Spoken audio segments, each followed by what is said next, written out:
Not your average tabletop. Woohoo! Welcome to Not Your Average Tabletop. I'm Zach, and today I'm going to be unboxing Ishtar.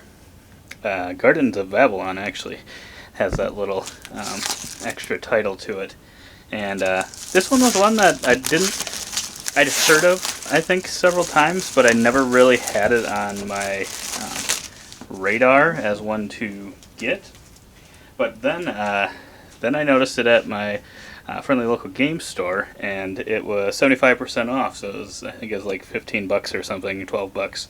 And then I also saw the designer was Bruno Cathala, and I love me some Bruno Cathala games. So I thought, you know what, I'll look at this one just a little bit more on Board Game Geek and see if the Dice Tower has a quick review just to see what their thoughts are. Because I figured, I know Z is also a big lover of Bruno Cathala, and I thought, well, if he thinks this one's solid enough, it's worth giving a try for $12 to $15. Yeah, so that's how I ended up getting it. I think Z gave it the seal of excellence even, and the ratings were actually pretty decent. So, yeah, so we'll get into the box. I don't really know too much about the game, but I would say, as I'm looking at it, I kind of like this cover, but it might be just a little bit too blah for me. I do like that the flower kind of pops out, but I don't know that I love the rest of the box cover. But it's not the worst. It's probably average for me, maybe a little below average for what I like in a box cover. But then right off the bat, we've got rule book, it looks like. And it appears to be only 8 pages. So, yeah, it looks like it has some picture examples and stuff. How to play, game elements. So yeah, this should be actually a pretty quick one to read up on how to play, and hopefully can be playing in no time at all. We've got some yellow games that you can purchase. We actually already have both Kanagawa and Bunny Kingdom, and I really like Bunny Kingdom a lot. I think Pepper likes it more than I do, but yeah, Kanagawa is a solid game as well, so they put out some solid games. I'm hopeful that this will be another one of those. But then it looks like it's got a game setup and some skills. So I'm not sure if this is just kind of extra, or talking about symbology, or if that's also in the rules, and this is just kind of a sheet that you can check. Not 100% sure on that. But then we've got a board here. It's an interesting board.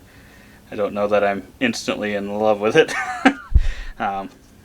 Doesn't have the most striking presence to me, but it's not, like I said, not awful. We've got some additional boards here. This must be this looks like it's the makeup of the main board, because this only plays up to 4 players, and we've got 6 tiles here. So I think I like the look of this more than I do kind of this. So I'm glad that this will be kind of the main board, hopefully. But yeah, I mean, I can't tell right off the bat. It looks like these are all set up a little bit differently, so I'm guessing the setup will be changing from game to game, hopefully. Kind of gives it a little bit of freshness. Then it looks like we've got some player boards here. No, these must be like different ways you can score points or actions or something that you can cover up. Yeah, I think they look like they're laid out pretty well. I'll be curious as to what you all put on this mat. I don't know, the use of space seems a little bit strange, but I'll have to see how it actually ends up working and playing out. And then you've got a score pad here. It's always nice. Looks like for the insert here, got a little plastic piece covering up these. It looks like they shuffle around otherwise. But I think these will be some pieces that you're putting out there. Not sure what those nuts or whatever are on the back. You must just pick one, and then kind of depending on what it is, you'll end up getting a slightly different piece. Or they've got slightly different pieces. But it looks like there's a lot of each of those. I think the storage looks like it should work decent, but they were obviously kind of out of place, looks like, so they must not be quite tight in here, but that's what I think this is for, to kind of keep them at least in this general area versus all around in the middle of the box. At first I thought that I could punch these out, but I cannot. So I'm also not sure what these are. Looks like maybe the different types of pieces you can pick. I'm not exactly sure. But yeah, then we've got, looks like a bunch of goodies in here. That was another thing that kind of drew me in. It looks like there's kind of a lot of nice different pieces to this game, which, yeah, these are nice shiny gems. I think they're pretty typical for a gem that you'll see in most games, but these are actually, I don't know that I see too many that are usually like this clear. So, yeah, those look pretty solid. I'm guessing we've got the same thing in red. Looks like, so some rubies, so you probably got some diamonds and rubies here. These ones do really seem to shine quite a bit. Sometimes you get some that don't shine quite as much, but these ones definitely have a shine to them. So yeah, these are probably maybe sapphires or something. But yeah, I think those are all very solid pieces. Always like gems in games. Then we've got, I think it looks like some player meeples, maybe, that you're putting out on the board.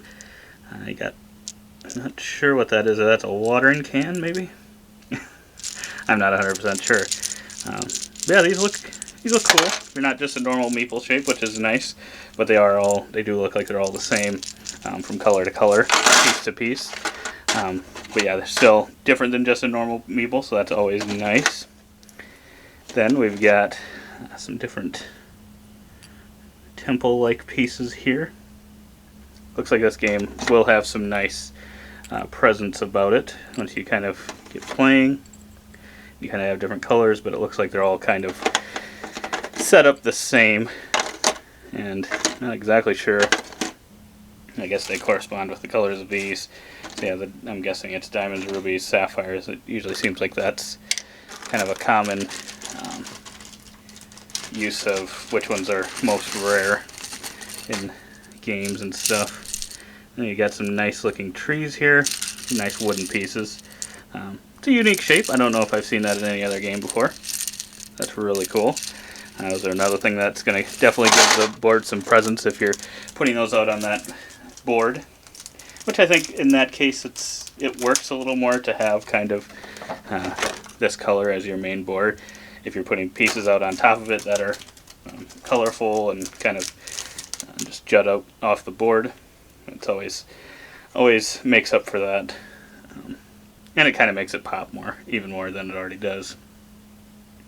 So then it looks like we've got some cards here. It looks like, I don't know if that's victory points, probably some contract fulfillment. I'm guessing you have to get certain gems to kind of get these. But yeah, looks like some solid artwork. Some interesting artwork. The gems are actually on the trees. Did not notice that. Or on some of them at least. Cool. Yeah, that's a cool little thing. Ooh, that one requires a lot of diamonds. Yeah, that looks like, the insert looks pretty solid. But yeah, otherwise that's everything inside this box. Looks like it should hopefully store back in there pretty well. But I'm definitely excited to try this one out. Like I said, Bruno Cathala always gets me excited, so this is no different. And I'm hoping kind of all these really nice solid pieces are going to even add to that experience even more.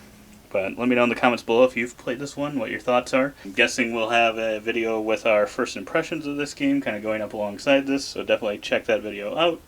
But otherwise, I hope to see you on the next one, and as always, don't forget to keep on nibbling on our content.